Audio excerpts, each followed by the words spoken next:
Devant toute personne, selon chaque situation, nous devons présenter la vérité sur Dieu, le péché et le salut. Par notre baptême, nous avons été appelés à être des ambassadeurs de Dieu, des témoins.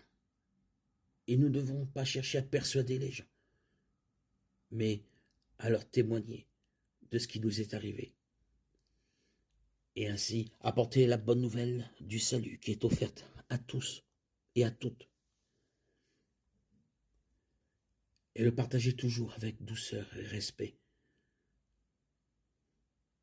Par-dessus tout, nous honorons le Seigneur Jésus-Christ. Il a été un modèle de piété dans sa méthode, sa manière d'être et son message. Jean 4, 1, 42. La Samaritaine à laquelle Jésus s'adressait n'était pas homosexuelle.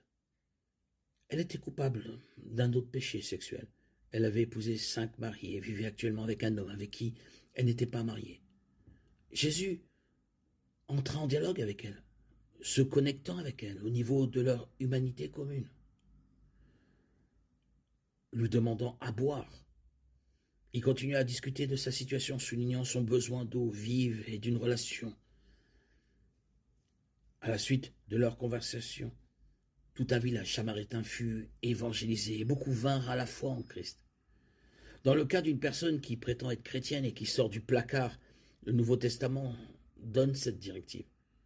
Tu n'auras pas de relation avec quelqu'un qui prétend être ton frère ou ta sœur, mais qui est impudique, cupide, idolâtre ou calomniateur, ivrogne ou escroc. Ne mange pas même avec de telles personnes à Corinthiens 5, 11. Notre réaction face à un ami qui se déclare gay, trans, diffère selon que l'ami se déclare chrétien ou non. Mais nous devons toujours avoir l'attitude de Jésus, telle qu'elle a été par rapport à la femme adultère, par rapport à la Samaritaine. Toujours un esprit d'écoute.